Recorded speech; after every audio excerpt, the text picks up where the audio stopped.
Assalamu alaikum wa rahmatullahi wa barakatuhu.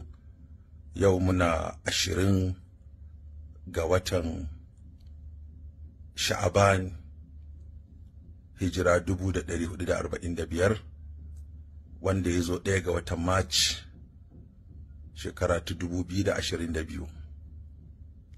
Ina daga nan jihar Kaduna, inda muke gabatar da taro da 'yan majalisa ƙarƙashin jagorancin sifika yadda za a gabatar da doka wacce za ta wajabta yin gwajin lafiya kafin aure a jihar Kano, kamar yadda jihohi da yawa a Najeriya wato suka irin wannan doka.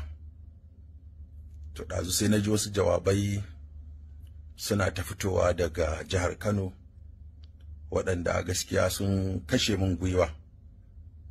Abinda nake ta kokari na gabatar a Hizba shine gyaran tarbiyya da gyaran hali, kuma nayi iyayi na wajen gayyatar masu gabatar da fina-finai, nayi zama da su, na ba su shawarwari, mun yi maganganu da su da yawa akan yadda za a gyara tarbiyyar al'umma ta yadda ake gabatar da fina-finai wanda suka saba wa al'ada da addini da zamantakewar mu.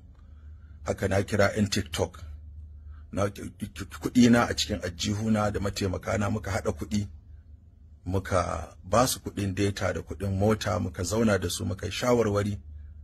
Haka nan kuma na gayyato Murja da 'yan uwanta masu yin TikTok, mun zo mun zauna da su, na ba su shawarwari, na yi musu addu'a, na kuma ba hanyoyi da zanga cewa sun gyaru, sun nutsu, sun koma cikin hayyacinsu.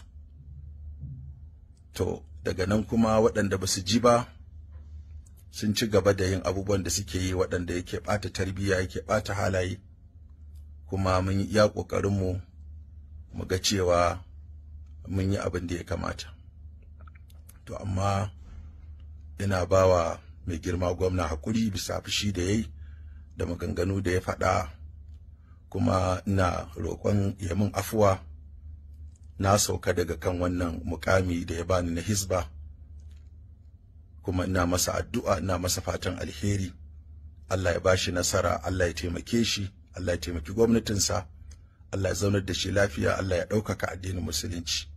Abinda muka yi na daidai Allah ta'ala ya karɓa, inda muka yi kuskure muna fata a yafe mana. Wassalamu alaikum.